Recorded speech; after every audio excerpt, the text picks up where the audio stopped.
సనాతన హిందూ సభలో భాగంగా అష్టోత్తర శత గోపూజ మహోత్సవానికి ముఖ్య అతిథిగా విచ్చేసినటువంటి ఈనాటి కార్యక్రమానికి మన స్థానిక ఎమ్మెల్యే ఒంగోలు ఎమ్మెల్యే శ్రీ జనార్దన్ గారిని వేదికపైకి రావాల్సిందిగా కోరుతూ ఉన్నాను. ఇటువంటి కార్యక్రమాన్ని కూడా పాల్గొంచుకున్నాను. చాలా గొప్ప విషయం. కనపడి వెళ్తాను చేశారంటే ఎక్కడ ఉంటారు మీరు? మేదరమెట్ల ప్రాంతంలో ఎమర్జెన్సీ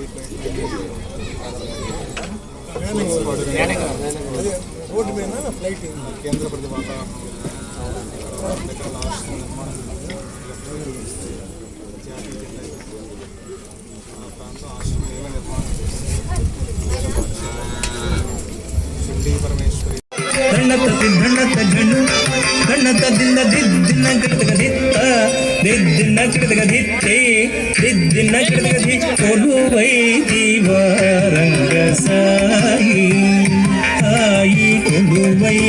నిన్ను చూడ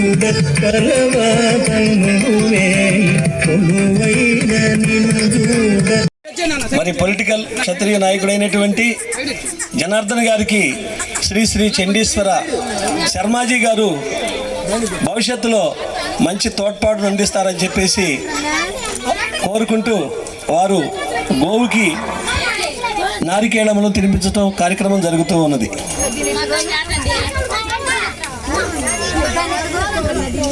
సింగర్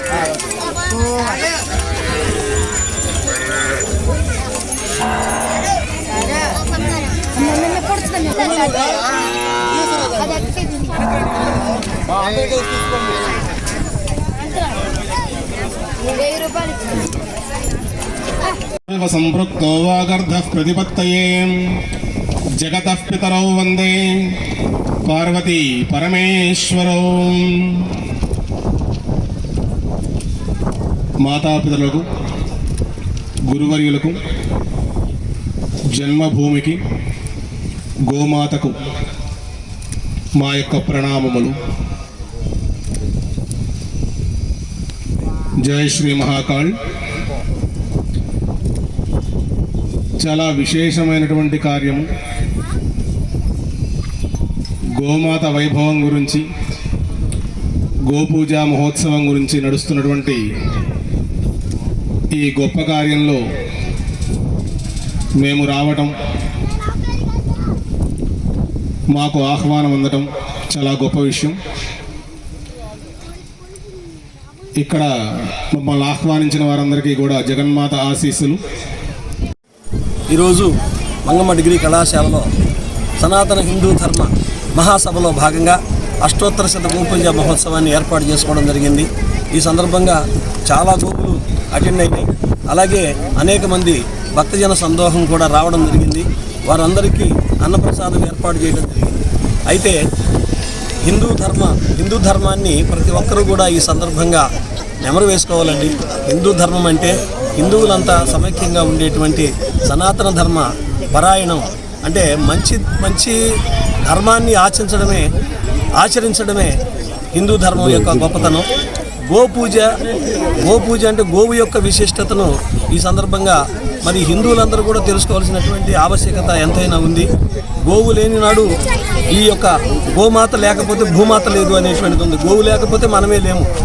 గోవు యొక్క విశిష్టత, ఆ యొక్క గోవుకి సంబంధించినటువంటి నెయ్యి కానీ ఉత్పత్తులు కానీ మానవ సమాజంలో ప్రతి మానవుడికి ఎంతో ఉపయుక్తకరంగా ఉంటాయి అని చెప్పేసి తెలియజేసుకుంటూ, అలాగే ఈరోజు ఈ యొక్క కార్యక్రమానికి దామచర్ల జనార్దన్ గారు ముఖ్య అతిథిగా హాజరు కావడం జరిగింది.